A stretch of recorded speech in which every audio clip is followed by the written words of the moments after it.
Hey, today's daf is Masechta Baba Kamma Daf Mem Hey, and we will begin from the Mishnah on Daf Mem Dalet Amud Beis, by the Mishnah, about 4 lines from the bottom, 5 lines from the bottom. Okay, here we go. The Mishnah begins. Let's make it bigger. Okay, the Mishnah begins. Shar shehu yaitze lisakal, a shar that's on its way to get stoned. Why is the ox being stoned? Because it killed a human being. And the Torah says when an ox kills a human being, you stone the ox. But before we're going to learn like this. V'higdishu balav. It's before the verdict was in that the ox should be killed. And the balav, the owner of the ox, made it hegdish. Ain't a mukdish. It's not mukdish. I'm sorry. It was declared that it should be stoned. The verdict was in, and the balav made it hegdish.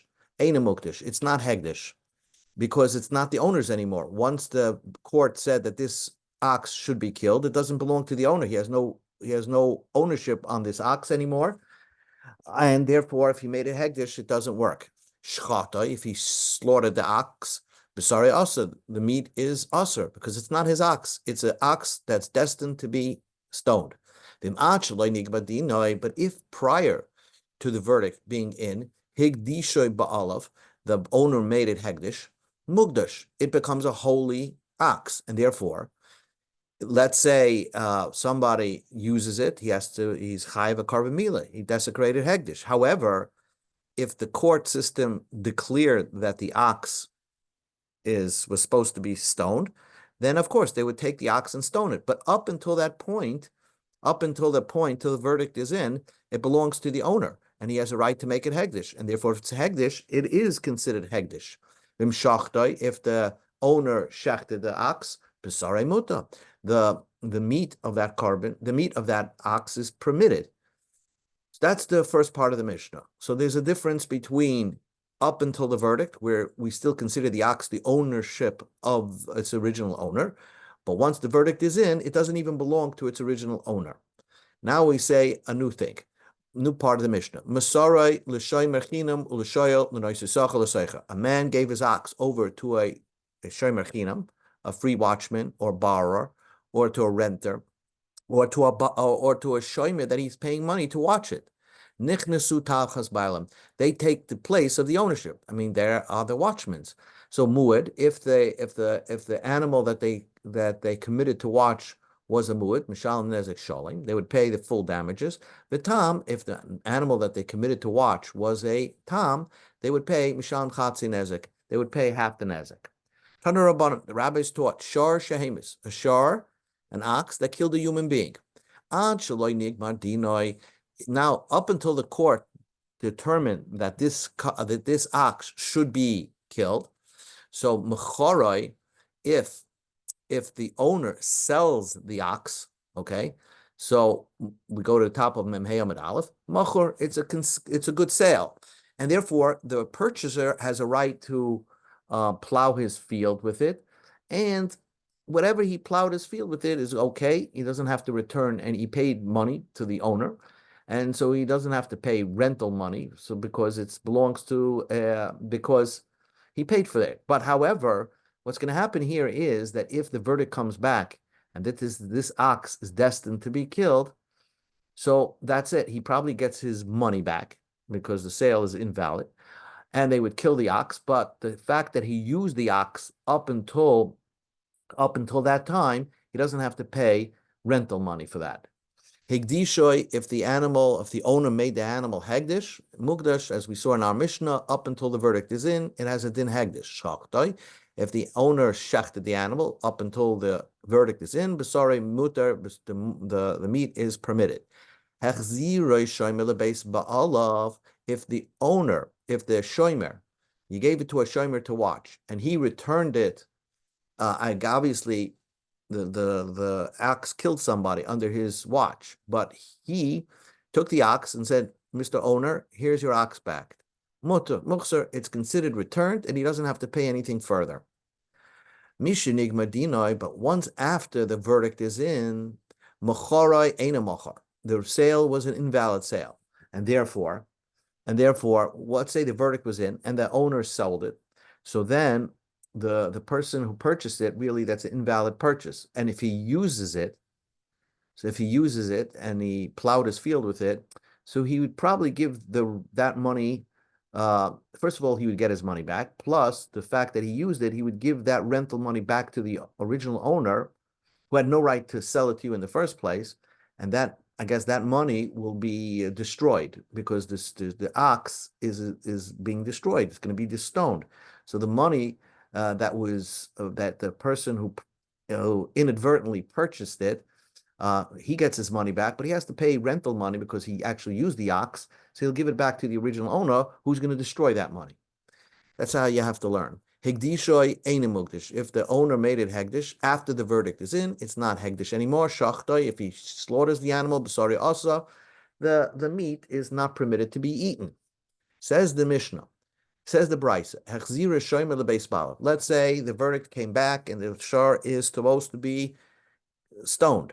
So the shoymer said, "Look, I'm going to give it back to the owner. Here's your ox back, and as soon as it gets back to the original owner, the bezdin is going to take it from that original owner and stone the ox.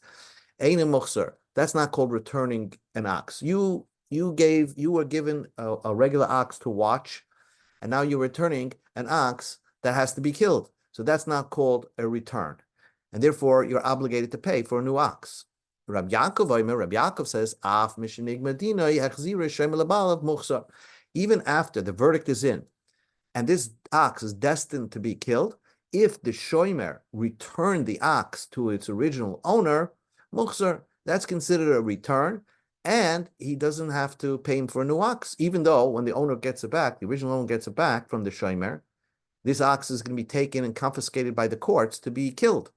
Nevertheless, that's considered to be as if the owner, that the shomer returned it. So let us say, this is the machlokes between Rabbanan and Rabbi Yaakov. The Rabbanan say, Ein oimrim b'sirei na harei shelachol lefnecha. If under your watch something turned into isur hana, something you can't benefit, you can't go back to the original owner and say harei shelachol lefnecha. This is yours. It's yours. Let's give an example, which will come up by chametz b'Pesach. You were given chametz b'Pesach, and somebody gave you chametz b'Pesach to watch, or you stole chametz b'Pesach, right? You stole chametz from somebody, and you didn't sell it. And after Pesach, you go back to the guy and say, "Listen, here's your chametz back. I'm returning heishav es gzela." But the chametz is asur now because Pesach went and it passed through Pesach. Nevertheless, Rabbanan say that's not called returning a gzela, because you don't say by isurei na, giving somebody back isur na, here's it back for you. It's yours back. Because that's not called a return. You stole something of value and returning something that's not of value. Rabbi Yaakov holds,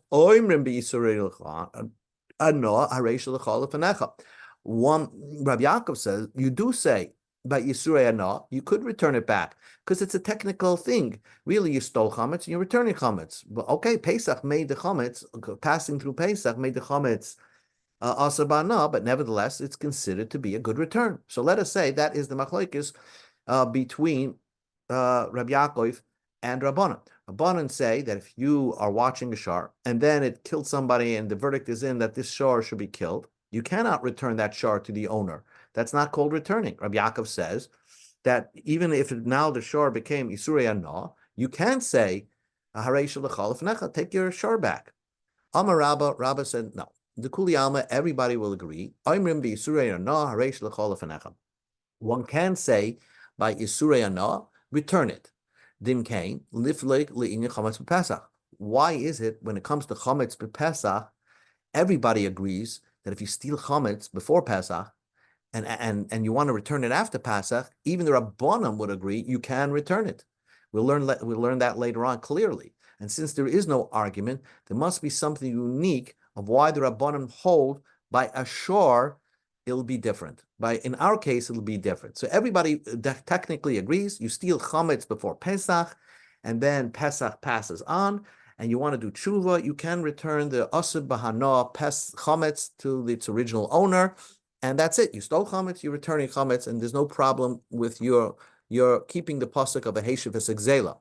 Alahacha, by the case of the shar and niskel, The Goimim Dina Shashar Shloi Befonav Kemi Palgi. Very interesting. Does the shor have to be present when the Bezdin is debating to kill the shor? Does the shor have to show up in court? Every Yid, before paskin halach if he should be killed, but let's say Jew, you have to have the person in court. He has to be there in court. You can't paskin that he's chayav misa without him being there. So the shor also has to show up in court.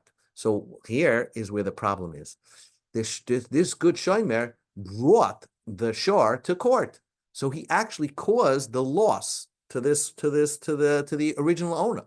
Rabbanan hold, ein goim dina shel shor el b'fanav. The shor has to be present in court in order for the bezdin to reach a verdict. So the original owner will tell the shor, the amilei, if you would have given me my shor back, I would have chased it into a meadow, and therefore I would have not brought my shor to court like a goody-goody. Hashta apaste l'tarei bida, you grabbed my ox in your hand, and you put my hand in, you put my shor in a position, I can't do anything about it. In other words, you brought my shor to court, and the verdict came back that the shor has to be stoned. So I'm faulting you. Once you knew that the shor killed somebody, you should have returned the shor to me back then. Now that you went and said, you know what, I'll bring the shor to court, you actually caused the loss of my shor. Because I wouldn't have brought my shor to court. Rabbi Yaakov holds, we can complete, Bezdin can make the verdict in and cause the shor, the halacha of the shor, to paskin the halacha of the shor, even if the shor is not present. The amalei, soif migma have gamri ledininim. Rabbi Yaakov says the shor doesn't have to be there. He doesn't have to show up to court. So anyway, the court would have found the shor guilty. So it's not me. It's not the shomer who caused the loss. It's the court that caused the loss. The court found the shor guilty, whether the shor would have shown up in court or not. And therefore, Rabbi Yaakov said that the shomer didn't do anything wrong, and therefore he can return the shor after the verdict is in. Now, my time at the Rabbanon, why did rabbis hold that the shor has to show up to court? Why does the shor have to show up to court? It makes no sense. So Hashor Yisokel Vagam Ba'ol Yumas. The Torah tells us that the shor gets stoned, and also the owner should be killed. But we don't. We give him koifer. But Kemisas Habalim Kach Misas Shor. The same way you kill humans, that's how you court can kill an ox. Ma Balim B'fneim. The only way the verdict can be read is only if the owner shows up in court, and therefore a human, the owner or the yid, in order to paskin that he's chayiv misa, he has to be in court. Afshor b'fonav. So also there's exeris akasiv that the shor also has to come to court. So you said it, I guess they make the court with a place that you could bring the shor there. Rabbi Yaakov says, no, it makes no sense. I understand why the original, a regular human being has to show up in court. They can defend themselves. El Shor bar Tanaisa, he can ashore defend himself. El Shor has no way to talk. So therefore, what's the purpose of bringing him to court? So obviously, you juxtapose the way the shor is killed to the way the owner is killed for other halachas, but not with this halacha stating that the shor should come to court. New Gemara. Masari l'shor mechinim l'shoyel. Tana Rabban and the rabbis taught. Abon nichnesu tachas abam. There are 4 people that can take the place of the original owner. The Elohein shor mechinam v'hashoyel. The shor mechinam and the free watchman, the borrower, noisisocha the renter, v'hasoicher and the paid watchman. Hargu. If under their watch the animal killed, so again, taman, if it's a tam animal, neherogan, the animal gets killed, upetur min koifer, like the potter from koifer, like any tam animal. Mu'adin, but if the animal was muad, and that was under their watch, neherogim, the animal gets killed, umishalmin is a koifer, these watch people will have to pay the koifer. Now, once the animal is killed, right, well, if the animal was killed under their watch, because Bezdin said that this animal should be killed, the chayovim lahachzid demeishor lebalav, they have to return the value of the shor to its original owner, Chutz mishoy mechinam, except the shoy mechinam doesn't have to pay the original owner. He was a freed watchman, so he doesn't have to pay back the original owner if it turns out that under his watch, Bezdin is going to kill the shor because it killed the person. So that's the end of the brisa. Now we're trying to understand what is the brisa and what are the circumstances of the brisa. To understand this, everybody will agree that a shor tam, if you really want to watch it, a shor tam needs if you own an ox, you always have to pay tam unless you watched it a shemira mu'ula, a superior watching, which means that you put it in a really secure barn, which even with a hurricane, the walls would not have fallen down. Once a shor becomes a muad, right? So then Rab Meir holds that you still need to put it into a bar. The Torah's requirement is that you still need to put it into a bar to provide for it a shemira mu'ula, a superior watching. But Rabbi Yehuda holds, no, once the animal is a muad, you can get away with doing a shmira pechusa, a minimal watch. You put it into a barn, even though if a hurricane would come, the barn would fall apart. But as long as it's some sort of watching, it's okay, because once the animal is a muad, everybody knows that this animal is a muad, and it's a well-known animal because it gored people. And therefore, the person himself is going to be more careful of that animal. So in combination of that, the Torah doesn't require a superior watch for a shar muad. That's the opinion of Rabbi Yehuda. And then there's a third opinion, Rabbi Lezer, who says once you know your shar is a muad, then the Torah, you cannot watch it anymore. And the Torah really requires you to even slaughter the animal. So let's understand this brisa. And with that background, we'll understand brisa, because we're going to see more about that concept in the Mishnah later on. Amrei, hey chedami, what is the case of the brisa?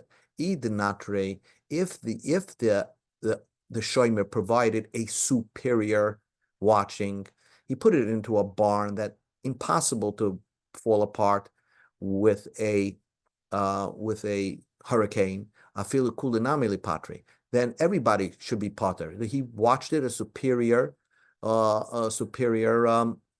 watching. So why would you make a shomer sachar pay? Everybody is obligated to pay except the shomer chinam. He did what he can. If he didn't watch it at all,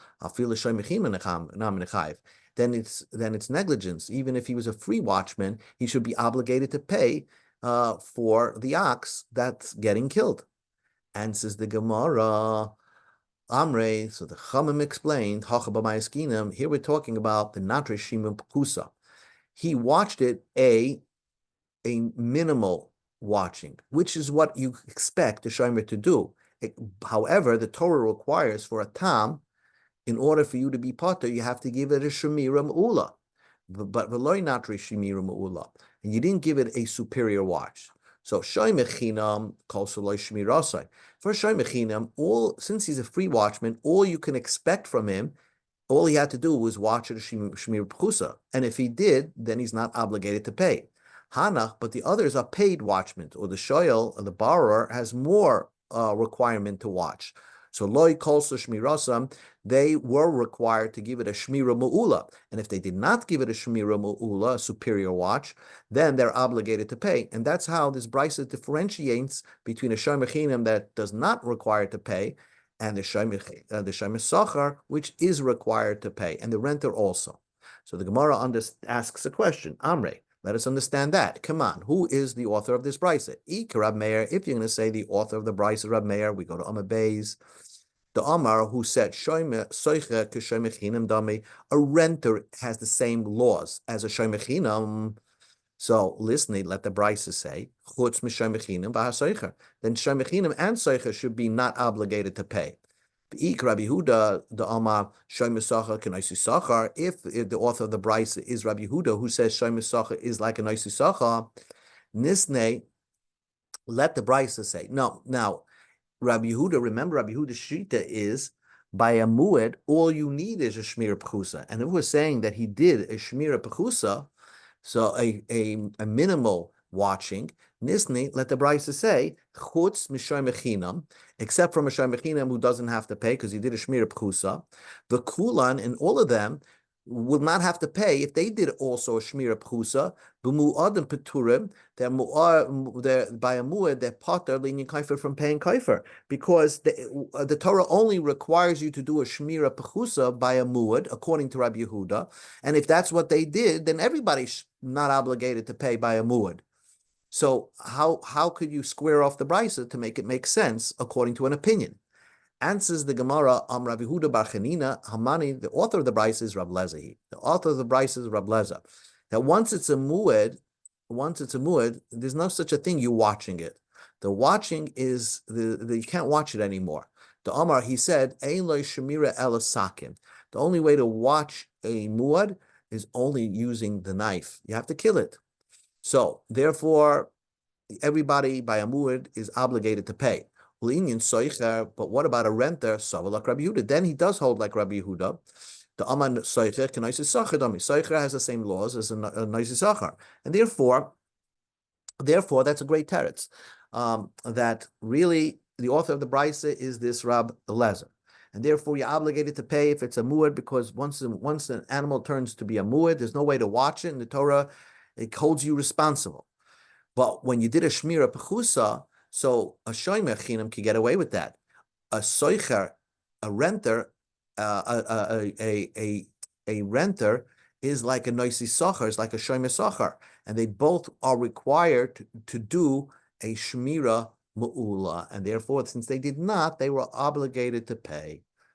Abaya explained L'olam Rab Meir. Really, the author of Rab Meir is, and really Rab Meir holds like the following opinion. Rab Meir, the machlef Rabba Baravur. Rabba Baravur switched opinions around.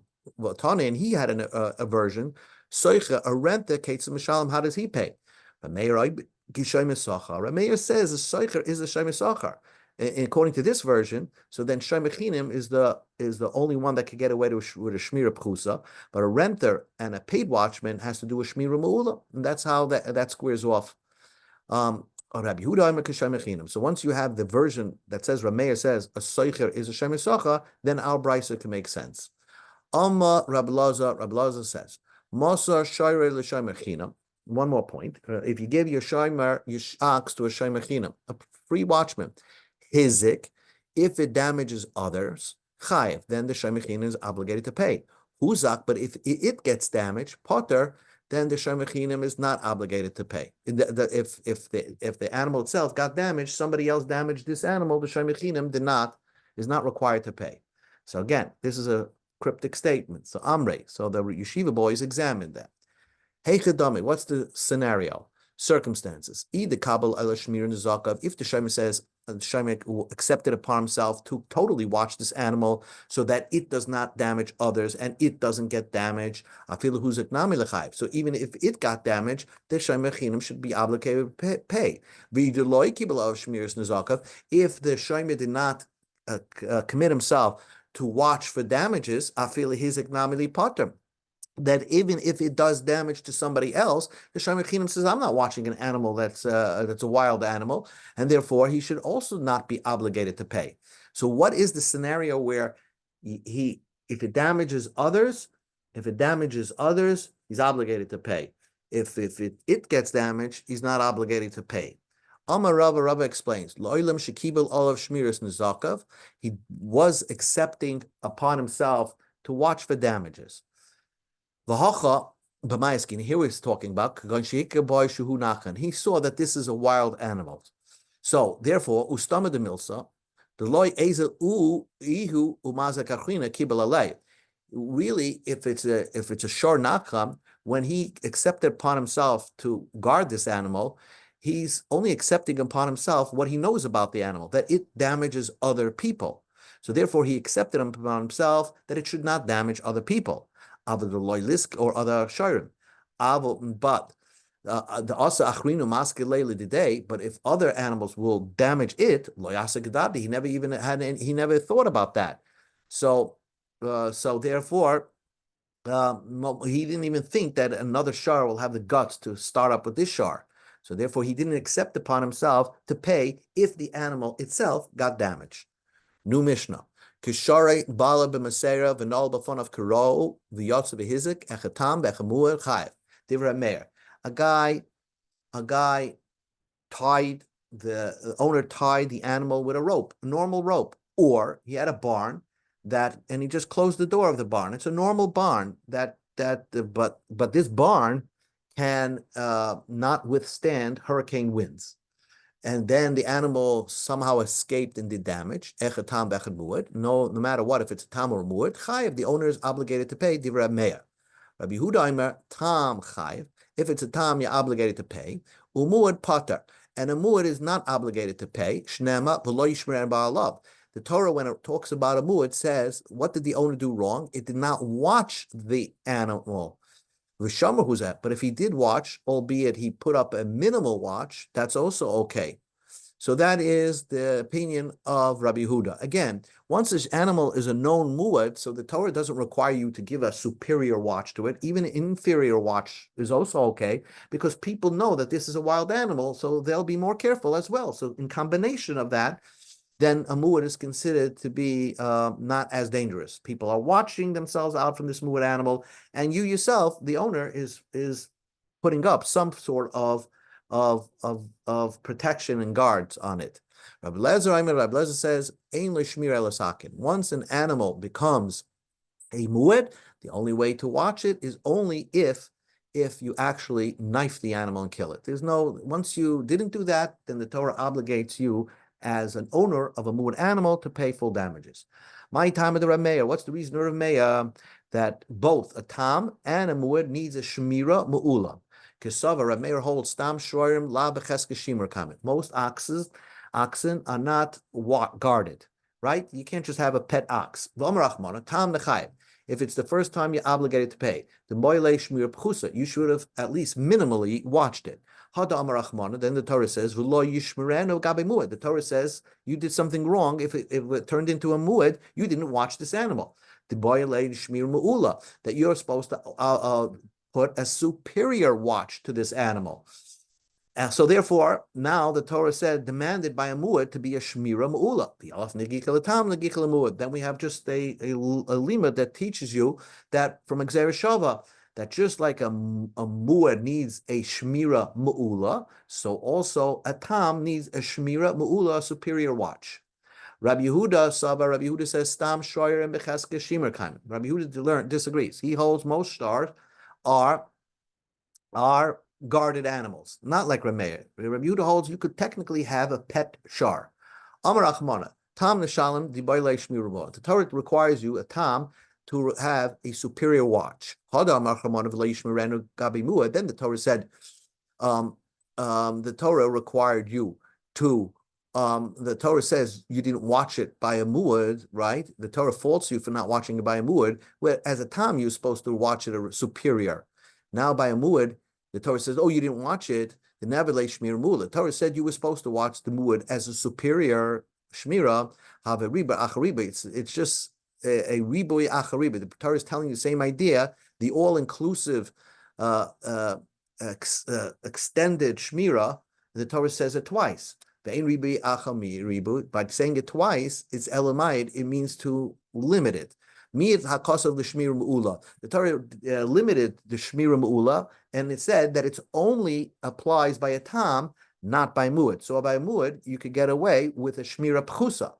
If you want to say negicha l'tam, negicha l'muad, let's learn negicha tam from negicha l'muad. That just like negicha muad needs a shmira pchusa, so a negicha tam should also need a shmira pchusa.